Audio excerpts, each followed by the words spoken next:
3 நாள் கார்த்திகை தீபத்துக்கு விளக்கேத்தி முடிச்சதுக்கு அப்புறமா கிளீனிங் ஒர்க் பார்த்தீங்கன்னா பயங்கரமா இருந்தது. ஏன்னா வீடு ஃபுல்லாவே நம்ம வந்து விளக்கேத்திருப்போம். அதனால எல்லா இடத்துலயும் கறைகள் அதிகமாவே இருந்தது.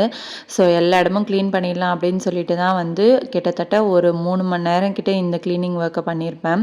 ஃபர்ஸ்ட்டு வந்து பூஜை ரூமில் பார்த்தீங்கன்னா முன்னாடி போட்டிருந்த கோலம், அந்த கலர் மாவுலேருந்து எல்லாத்தையும் நீட்டாக க்ளீன் பண்ணிட்டு, சாமி படங்களுக்கு இருந்த பூ எல்லாத்தையுமே எடுத்துட்டு, அதுக்கப்புறமா பூஜை பாத்திரங்கள் எல்லாத்தையும் எடுத்துட்டு வந்து நீட்டாக வாஷ் பண்ணி வச்சுட்டேன். அதுக்கப்புறமா அகல் விளக்கு எல்லாமே வந்து நம்ம இப்போ க்ளீன் பண்ணி வச்சிட்டோம் அப்படின்னா நெக்ஸ்ட் இயருக்கு கரெக்டாக இருக்கும். அதனால் வந்து சுடு தண்ணியில் போட்டு நல்லா க்ளீன் பண்ணிவிட்டு அந்த எண்ணெய் பிசுபிசுப்பு இல்லாமல் நல்லா நீட்டாக வந்து 2 நாள் வெயிலில் காய வச்சு எடுத்து வந்து உள்ளே வச்சாச்சு.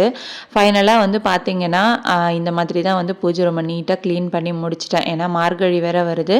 அதுக்கு ஏற்ற மாதிரி நம்ம வந்து ஃபுல்லாக ரெடி பண்ணி வச்சிடணும் அப்படின்னு சொல்லிட்டு மாக்கோலெல்லாம் போட்டு ஃபுல்லாகவே க்ளீன் பண்ணியாச்சு. நம்ம சேனலில் லாங் வீடியோ போஸ்ட் பண்ணியிருக்கேன். ஃப்ரீ டைமில் செக் பண்ணி பார்த்துருங்க. தேங்க்யூ.